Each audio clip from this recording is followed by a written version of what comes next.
hand a development team a vague instruction like build a portal, developers code one interpretation, and testers validate something else entirely. Today, we are going to fix that. We are going to take a raw, ambiguous business requirement, customers should submit claims online, and transform it into a bulletproof Agile user story. To get the most out of this process, open your Agile tracking software or pull up a blank document so you can work alongside this tutorial. By standardizing how we document these features, we remove the guesswork and build a clear, reliable bridge between what the business needs and what the technical team executes. Step 1 is shifting our perspective. Traditional requirements list what the system should do. Agile requires us to describe the feature exclusively from the viewpoint of the end user. This layout shows the standard Agile user story formula. It consists of 3 parts. As-a defines the user role, I want states their goal, and so that explains the business benefit. Let's fill in the first 2 parts for our claim submission scenario. We write, as a policyholder, I want to upload my claim documents. Keep this simple. Avoid adding technical jargon or database instructions here. We only care about what the user is trying to accomplish. Many teams skip the so that clause. Without it, you are asking developers to build a feature without understanding why it matters. We need to add, so that I can get my settlement processed efficiently. This gives the development team the context they need to make smart technical decisions. Look at this matrix detailing the INVEST principle. A high-quality user story must be independent, negotiable, valuable, estimable, small, and testable. We are going to focus heavily on ensuring our story is small and testable. A massive objective like manage insurance policy is an epic. It is too large for a single sprint.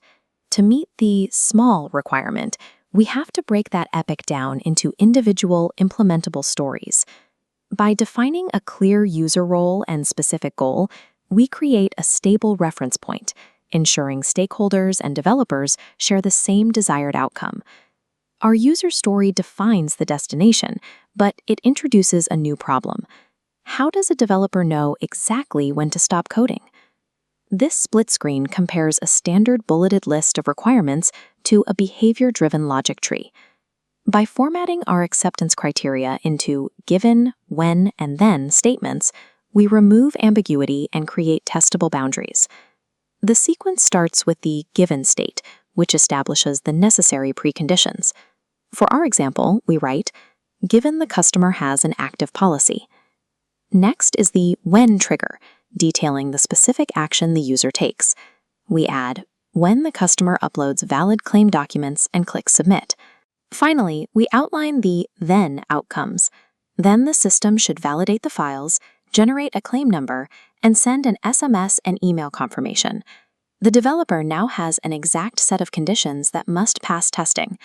Alongside these criteria, we must address business rules. Industry-specific logic and compliance standards need to be documented separately from the user's immediate goal. Look at this layout showing a dedicated business rules section.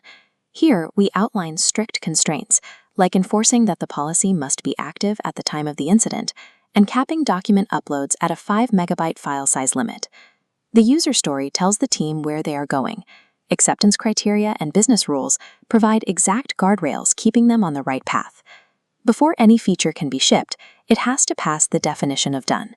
This final checklist proves the requirement is completely satisfied. A story is only done when development is finished, QA testing has passed, the code has been reviewed by peers, and the product owner has formally accepted the work. This dashboard displays our fully assembled Agile requirement package. We took a vague request and turned it into a clearly defined user story, supported by given, when, then acceptance criteria, specific business rules, and a strict definition of done. This method works because it anchors development to actual user value. It forces strict logical boundaries around testing and separates the overarching business rules from the granular technical execution. Take the requirement package you just drafted and copy it into your team's Agile tracking software. You are now fully prepared for your next sprint planning session. Mastering this structure reduces the cycle of rework and ensures that every line of code written directly serves a verified business need.